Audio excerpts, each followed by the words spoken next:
The peace of the morning shift on Space Station 5 was broken by a sudden, sharp alarm.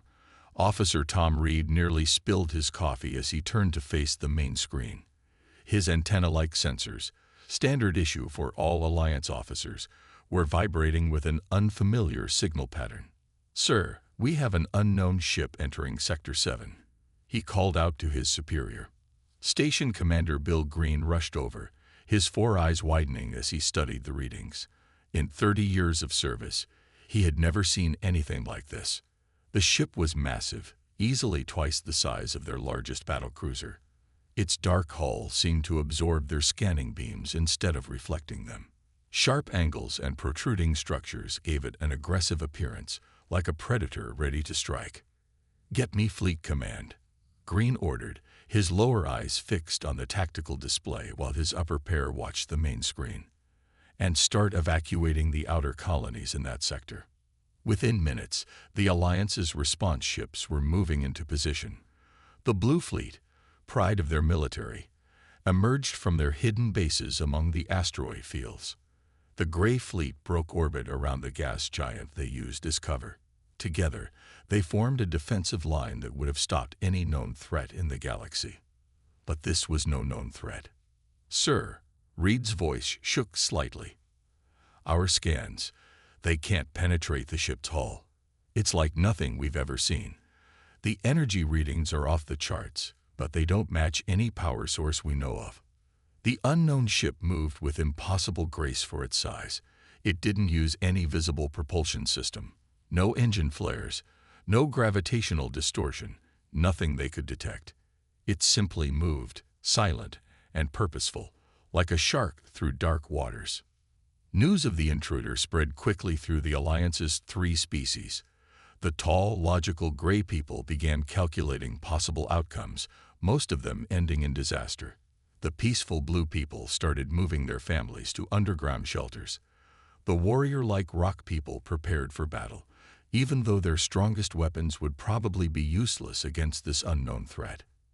In the Alliance's main military base, Admiral Stone watched the tactical displays with growing concern. His stone-like skin, usually a calm shade of brown, had taken on a worried gray color. "Do we have any idea where it came from?" His intelligence officer, Lieutenant West, shook his head. "No, sir. It just appeared at the edge of our space. Our outer sensors didn't detect it until it was already inside our territory. It's like it bent space itself to get here." The Admiral's skin grew even grayer. Their scientists had theorized about such technology, but it was supposed to be impossible. The power requirements alone would be... "Sir," West's voice cracked with alarm, "we're detecting weapon systems all over its hull, but these readings can't be right. If they are, a single shot from one of those weapons could vaporize our largest ship." The Admiral walked to the window, looking out at the stars. Somewhere out there, this monster of a ship was moving through his territory, carrying weapons that made their strongest defenses look like children's toys. "What are they waiting for?" he wondered aloud. "Why don't they attack?" The answer came 3 hours later, and it only made things more frightening. The ship was following a straight course, not deviating toward any military or civilian targets.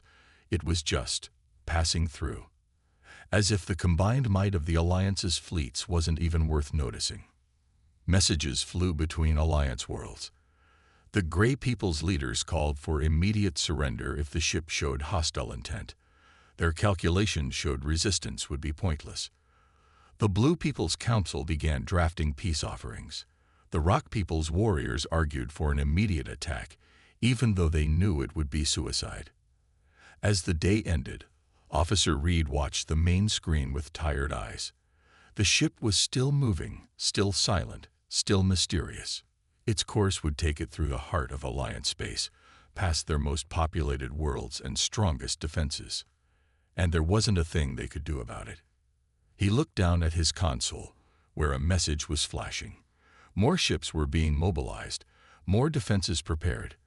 But he could feel in his bones that none of it would matter. Whatever the ship was, wherever it came from, It operated on a level far beyond anything the Alliance had ever seen. The age of peace and security was over. The unknown had arrived, and it wore the shape of a warship. After 18 tense hours of watching the mysterious warship move through their space, the Alliance Command Center received something unexpected: a communication request. Admiral Stone stared at the blinking light on his console, his rocky skin shifting between gray and brown as he considered the implications. "Put it through," he ordered, straightening his uniform. The massive screen in front of him flickered to life, and for the first time, the Alliance saw their visitors. They looked surprisingly normal. The being on the screen wore a crisp black uniform with gold trim. He had 2 eyes, not 4 like the grays or 6 like the blues. His skin wasn't rocky like the rock people, but smooth and pale. He looked almost plain. "This is Captain Robert Smith of the human military ship Thunder," the being said in a calm, pleasant voice. "We apologize for any concern our passage through your territory may have caused." Admiral Stone exchanged glances with his officers before responding. "This is Admiral Stone of the Alliance Fleet. Your presence has indeed caused great concern. Your vessel's capabilities are unprecedented in our space." The human captain nodded. "We understand. The Thunder's appearance can be intimidating. I assure you we're simply passing through on a peaceful mission. We have no hostile intentions toward the Alliance." Lieutenant West, monitoring the transmission, leaned close to the Admiral. "Sir, they're broadcasting in all our languages simultaneously. Their translation technology is incredible." The human ship continued its steady course, but now something had changed. The tension in the command center shifted from fear to curiosity. The being called Captain Smith answered their questions patiently, though he was clearly avoiding specifics about his ship's capabilities. "My crew would be happy to welcome a small delegation aboard, if you wish," Smith offered. "It might help ease your concerns about our intentions." The offer sparked intense debate among the Alliance leadership. The gray people's logic suggested it was too risky. The blue people saw it as a chance for peaceful contact. The rock people wanted to learn more about the ship's weapons. In the end, they selected 3 representatives: Dr. Ray of the Grays, Ambassador White of the Blues, and Commander Stone, the Admiral's brother, from the rock people. Their shuttle approached the massive human ship with caution. The Thunder's hull split open smoothly, revealing a brightly lit landing bay larger than most Alliance stations. Their shuttle settled gently onto the deck, guided by invisible forces. When they stepped out, they found themselves in an environment that seemed both familiar and impossibly advanced. Captain Smith met them personally, along with several other crew members. They all wore the same black uniforms, and all carried themselves with a quiet confidence that was somehow more intimidating than any show of force. "Welcome aboard the Thunder," Smith said, smiling. "Would you like to see our garden first, or our medical bay? Most visitors find those areas less overwhelming than our engineering section." The mention of a garden on a warship confused the delegates, but as they followed Smith through the corridors, they began to understand. The Thunder wasn't just a weapon, it was a self-contained world. They passed hydroponics bays growing food, recreation areas where off-duty crew members exercised, and comfortable living quarters. But why? Commander Stone finally asked, his rocky skin rippling with confusion. Why build a warship with gardens and medical facilities that could heal entire populations? Captain Smith's smile faded slightly. Because we learned the hard way that wars aren't won just by destroying things. The Thunder isn't just a warship. She's a symbol of what humanity believes in. We build ships like this because we hope to never need their weapons, but we know we must be ready if we do. As the tour continued, the delegates sent constant updates back to Alliance Command. With each passing hour, the fear of the Thunder diminished, replaced by a growing sense of awe. These humans were powerful beyond anything the Alliance had imagined, yes, but they also seemed to carry that power with remarkable restraint. What they didn't know yet was that this peaceful first contact was about to become much more complicated.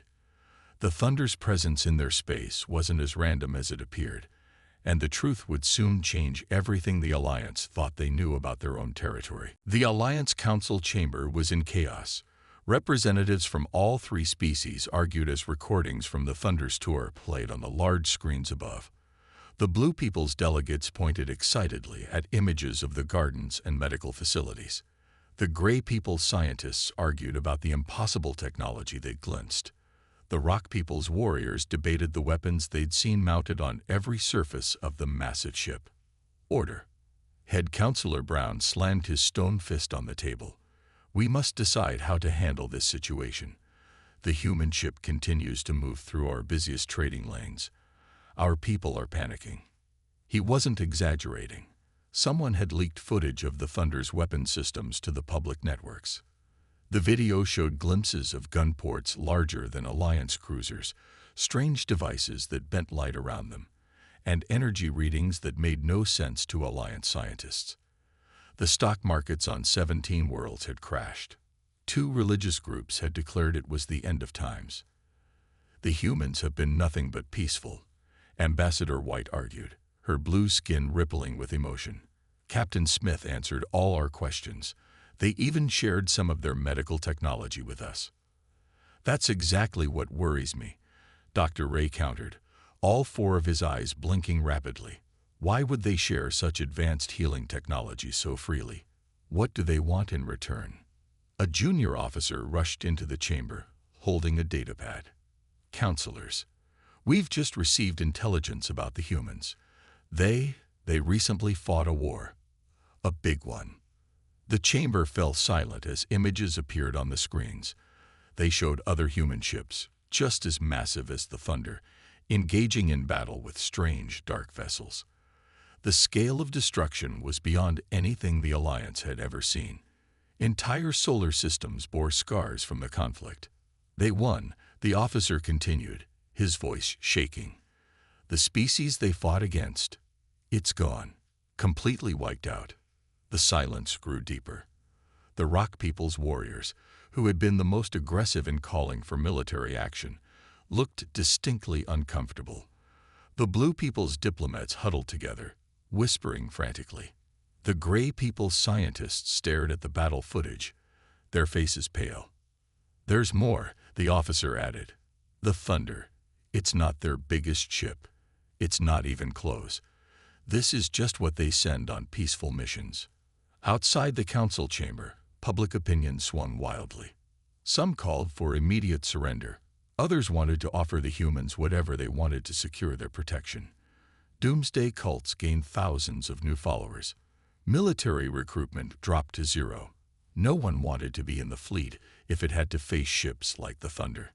Meanwhile, the human warship continued its steady course through Alliance space. It responded politely to all communications, but ignored the growing fleet of Alliance ships surrounding it. When civilian vessels flooded at its approach, the Thunder would slightly adjust its course to avoid causing panic. In his office, Admiral Stone watched the latest sensor readings with growing unease. They're scanning everything, he told his staff. Not just our ships and stations. They're looking deep into space, like they're searching for something. Lieutenant West nodded. The Gray People's scientists say their scanners are so powerful they can probably see individual people walking on planet surfaces from orbit. But, sir, they seem to be paying special attention to some very specific areas. Which areas? That's the strange part, sir. They're all places where our sensors don't work well. Dead zones we've never been able to properly map. Places where ships sometimes go missing. The Admiral's skin turned ash-gray as realization dawned. Get me the council, he ordered. I think I know what the humans are looking for. And if I'm right. He didn't finish the sentence. He didn't need to. If he was right, the Thunder's presence in their space wasn't a coincidence. If he was right, its weapons weren't meant to threaten the Alliance at all. They were meant to protect it. From what, though? That was the question that kept him awake at night. What could be so dangerous that the humans would send a ship like the Thunder to hunt it down? And more importantly, why had this threat chosen to hide in Alliance space? The answer would come soon enough, but it wouldn't be the Thunder that revealed it. Sometimes, the Admiral would later reflect, the worst threats don't announce themselves. They wait in the shadows until the right moment to strike. Commander Jack Black was young for his rank, and that was part of the problem. He had something to prove. As he sat in his command chair on the Alliance scout ship Swift, he watched the Thunder's massive form on his view screen and felt the weight of history on his shoulders. "Sir, are you sure about this?" His second-in-command, Officer Lee, asked nervously. "The humans specifically asked us not to use active scanning probes near their ship." Black smiled. "They're not our rulers. This is our space. Besides, how else will we learn about their technology?" Launch the probe. The small scanning device shot out from the Swift's bow, racing toward the Thunder's hull. For a moment, nothing happened. Black leaned forward, eager to see what secrets the probe would uncover. Then everything changed. A beam of light, so bright it hurt to look at even through the filtered screens, lanced out from the Thunder. The probe didn't explode.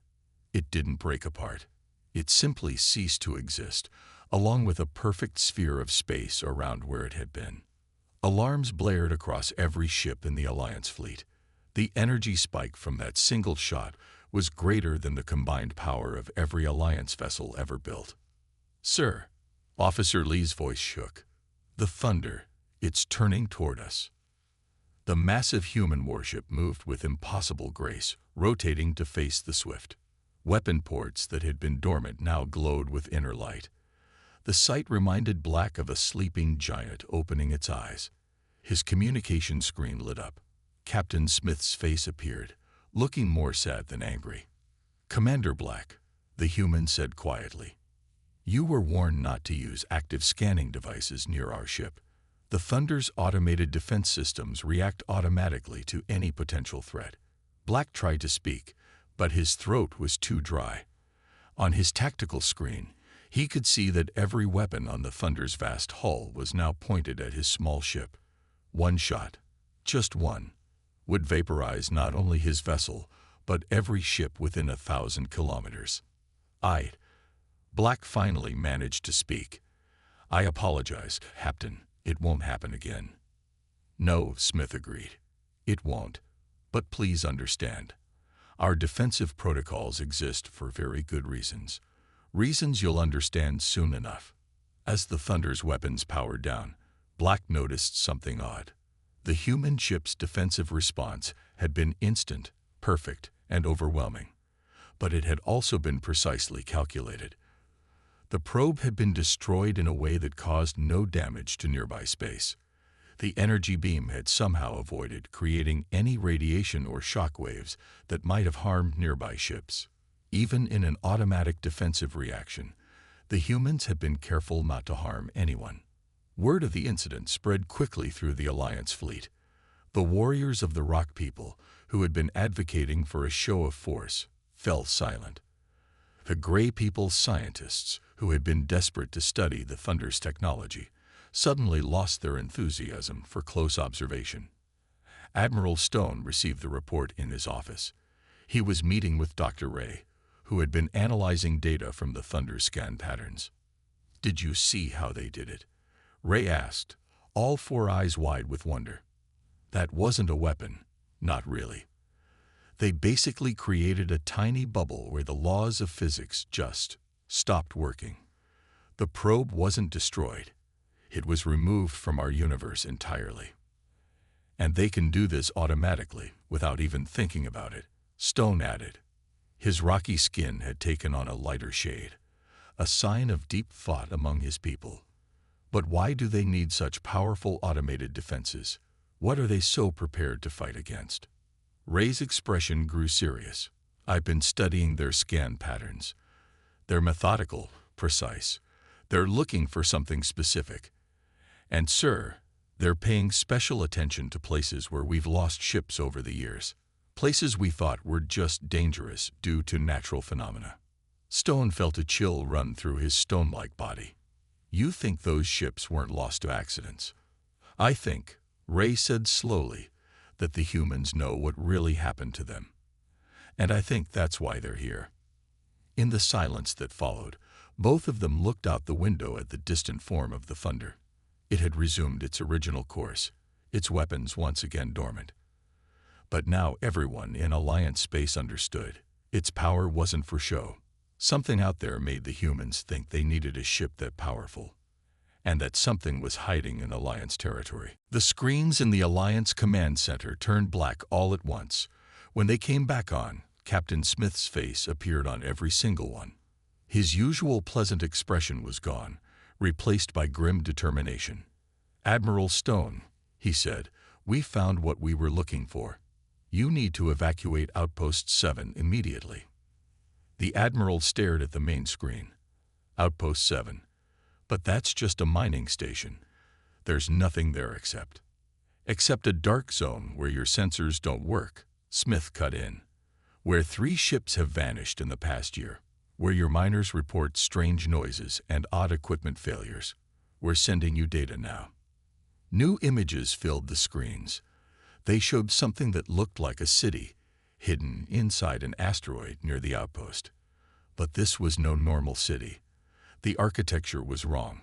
All sharp angles and strange geometries that hurt the eyes to look at. "They're called the Shadows," Smith explained. "They're what's left of the species we fought. The ones we were forced to destroy to save our part of the galaxy. Some of them escaped. They'd been hiding here, in your territory, building their strength." Lieutenant West's hands flew over his console as data poured in. "Sir, these readings, they match the energy signatures from all our missing ships. And there are more settlements like this one. At least 7 of them, all in our sensor dead zones. The Shadows feed on other species," Smith continued. "They don't just kill, they consume everything. Technology, knowledge, even the basic elements of their victims. That's how they grow stronger. That's why your ships didn't just disappear. They were eaten." Admiral Stone's rocky skin turned almost white. "How? How many of them are there?" "Too many." Smith's face hardened. "They've been here for 3 years. Admiral, every ship they've taken, every piece of technology they've absorbed, it's all made them stronger. If we don't stop them now, in 2 more years they'll be powerful enough to take over your entire alliance. In 5 years, this whole arm of the galaxy will be gone." The command center erupted in activity. Evacuation orders were sent to Outpost 7. Fleet commands were issued. The Gray People's scientists pored over the human data, confirming everything with growing horror. "Why are you helping us?" Admiral Stone finally asked. "You could have just sealed off this sector of space. Let them have us." For the first time, Smith smiled, but it was a sad smile. "Because that's not what humans do, Admiral. We didn't fight the Shadows to save ourselves. We fought them to save everyone they would have killed next. Your people are no different." Suddenly, alarms blared. Lieutenant West shouted, "Sir, massive energy spike near Outpost 7. Something's coming out of the asteroid." The screen showed it, a ship made of darkness itself, flowing out of the hidden city like liquid night. It was smaller than the thunder, but somehow more terrifying.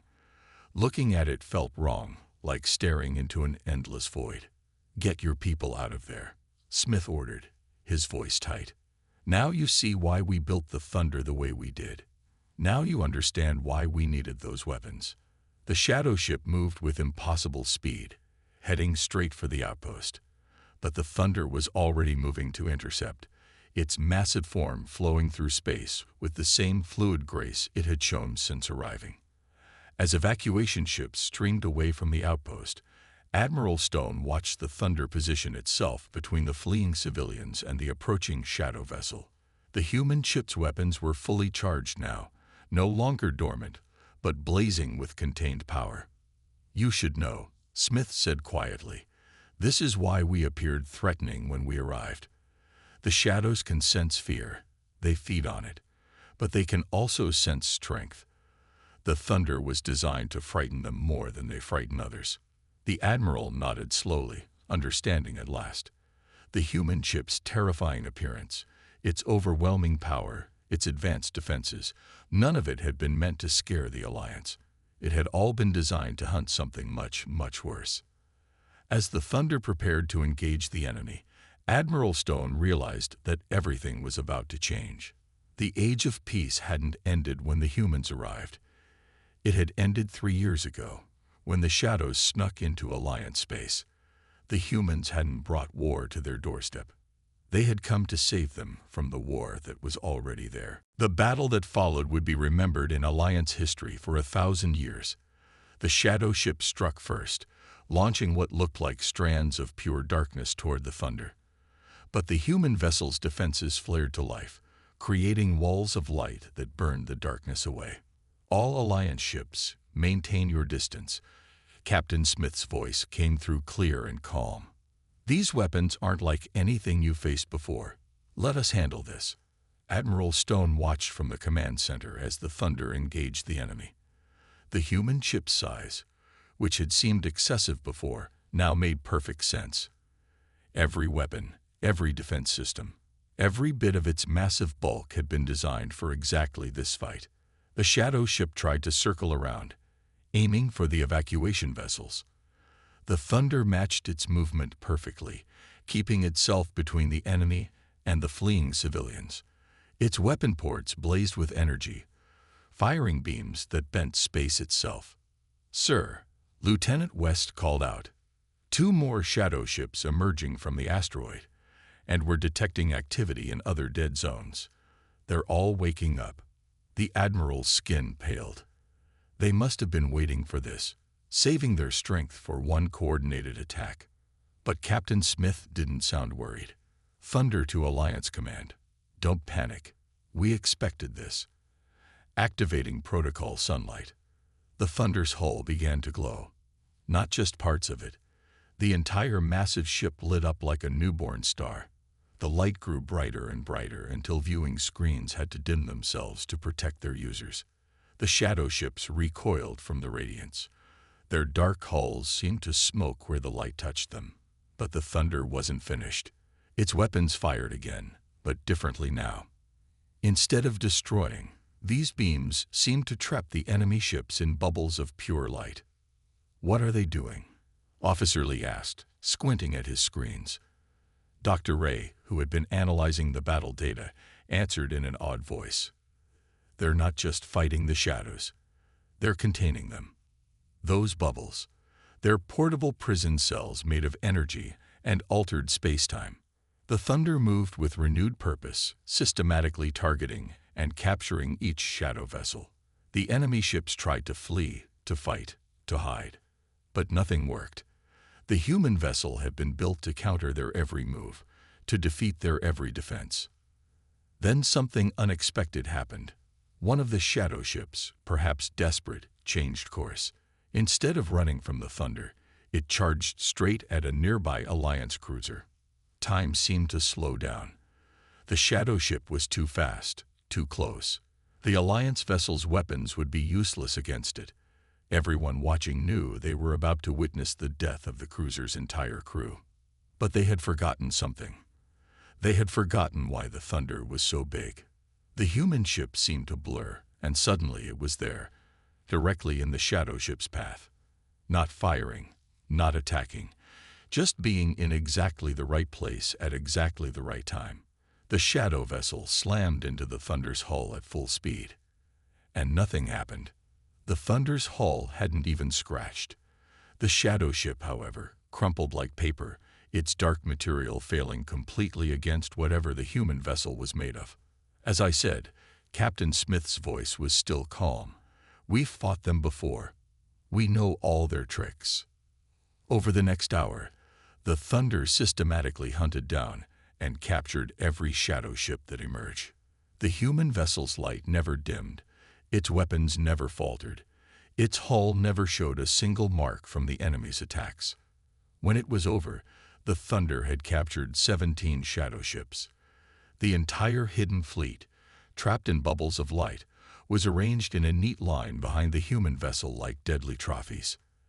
"Admiral Stone," Smith called. "We'll need to coordinate on the ground next." The ships were just their military forces.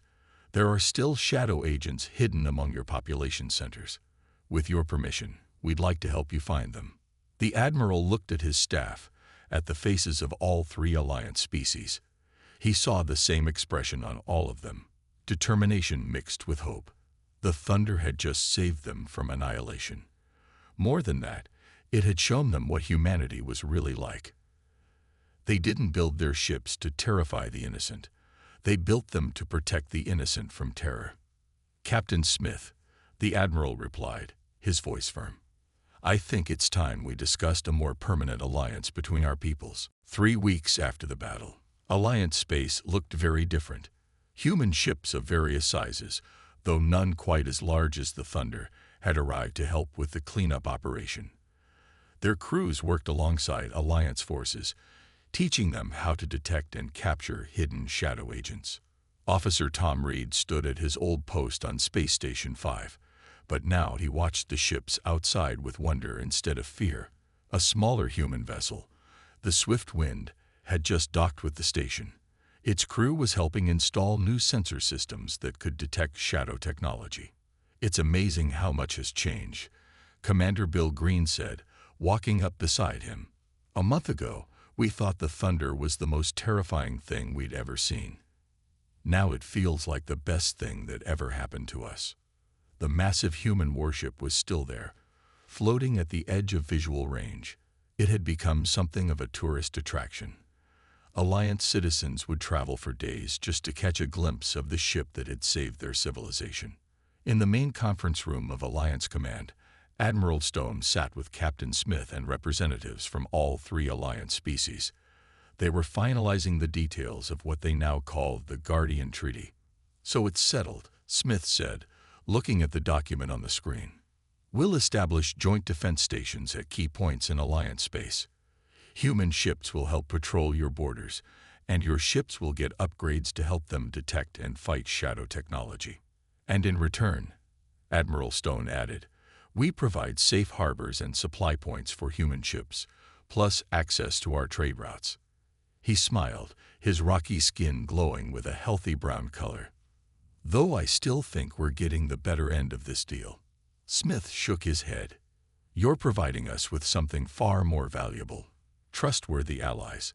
The shadows weren't the only threat out there in the dark between stars. Humanity learned the hard way that we can't protect the galaxy alone." In orbit around the former Shadow asteroid base, research teams from both civilizations worked together to study the captured enemy vessels. The shadow ships, still contained in their bubbles of light, had revealed many secrets about their creators' plans. They were building something big, Dr. Ray explained to his human counterpart, Dr. Mills. If they'd had another 2 years, the damage would have been impossible to stop. Mills nodded gravely. "That's why we built ships like the Thunder. Sometimes the best way to prevent a war is to be so well prepared for it that your enemies don't dare to start it." Across Alliance space, the mood had changed completely. The fear that had gripped their worlds when the Thunder first appeared was gone, replaced by a new sense of security and purpose. Markets reopened. Trade routes bustled with activity. The doomsday cults lost their followers and closed their doors. In the Alliance Council chamber, Head Counselor Brown signed the final version of the Guardian Treaty. Captain Smith signed for humanity, his signature appearing next to those of leaders from all 3 Alliance species. "There will be challenges ahead," Smith said afterward. "The shadows weren't the last threat we'll face together. But that's exactly why this treaty matters so much." As if to emphasize his point, long-range sensors detected a new shadow ship trying to sneak into Alliance space that very day. But this time, no one panicked. 3 Alliance cruisers, newly upgraded with human technology, moved to intercept it. The Thunder didn't even need to leave its patrol route. The enemy vessel was captured within minutes, its crew never knowing what hit them. A month later, as the Thunder prepared to depart for its next mission, Admiral Stone stood with Captain Smith in the human ship's observation deck. They watched Alliance space traffic flow smoothly around them, human and alien ships moving together in perfect coordination. "You know," Stone said thoughtfully, "when you first arrived, we thought you were the most dangerous thing we'd ever encountered. We were right about the dangerous part, just wrong about who you were dangerous to." Smith smiled. "That's the thing about appearances, Admiral. The scariest-looking guard dog is often the gentlest with its own family." He paused, looking out at the stars. "Humanity learned to build scary ships because the universe can be a frightening place. But we never forgot why we built them. To protect, not to conquer." The Thunder's engines hummed to life, preparing for departure. But this time, no ships fled from its path. Instead, vessels from all three Alliance species formed an honor guard, ready to escort it to the edge of their space. The age of fear was truly over. The age of friendship had begun.